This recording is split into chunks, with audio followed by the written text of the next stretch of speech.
Over the last couple of years since Career Choices has come onto our campus, I seem to feel that the freshmen are more focused. They're more anchored in knowing what they need to do to move on in high school. I'm learning what kind of person I want to be. I want to be a person that doesn't have to be bankrupt or in debt and everything. I want to be organized. I want to be secure. It's to open up our minds to more jobs. I didn't even want to be a sonographer until I saw what a sonographer does and everything. You can take an incredibly good curriculum and give it to a teacher who's dry as toast, and you're going to have a hard time exciting anyone. You get a teacher who is a good person at presenting, give them bad material, and they'll make it a little better. You give someone who's good at presenting the kind of material we've got now, that thing's going to skyrocket. I would say to that principal, you get your best teachers, you get your enthusiastic teachers, and you get your teachers with life experience. I guess the kids would probably say you could call it a life coach or a counselor or a teacher. Your kids are going to definitely be able to pick out the teachers that they know care about them. And no matter what subject you're teaching, if they know that, they'll work for you.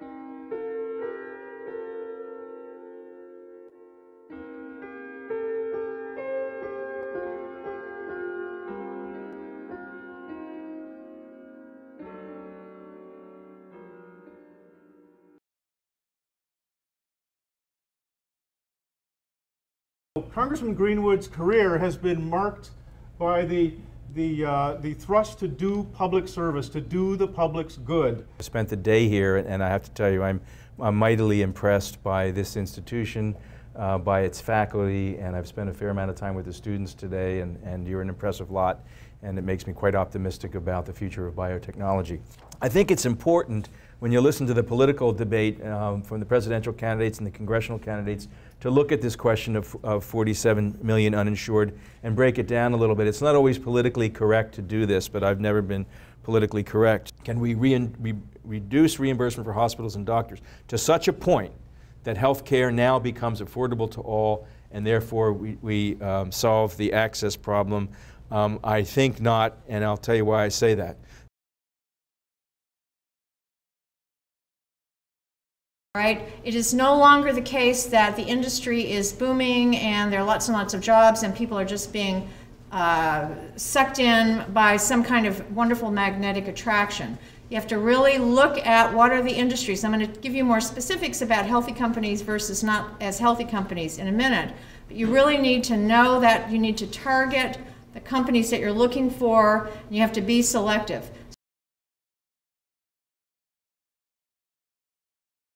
And one of the most important things that I can tell you today is that that's actually a relatively narrow view of the opportunity that exists in our industry. You know, you don't want to be seen as a job hopper, but also, you know, you can lay out every day of the rest of your life in front of you, and the chances that you will execute on that are zero.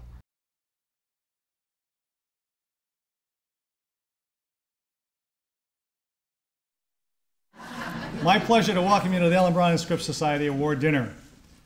The Ellen Browning Scripps Award was established to honor the founder of the college by recognizing a member of the Scripps community who best exemplifies Ms. Scripps' commitment to philanthropy and community service, but ever encouraging and enabling us to be our very best.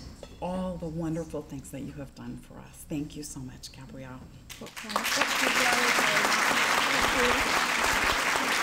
Thank you so much for this huge honor, and I still feel I really don't deserve it.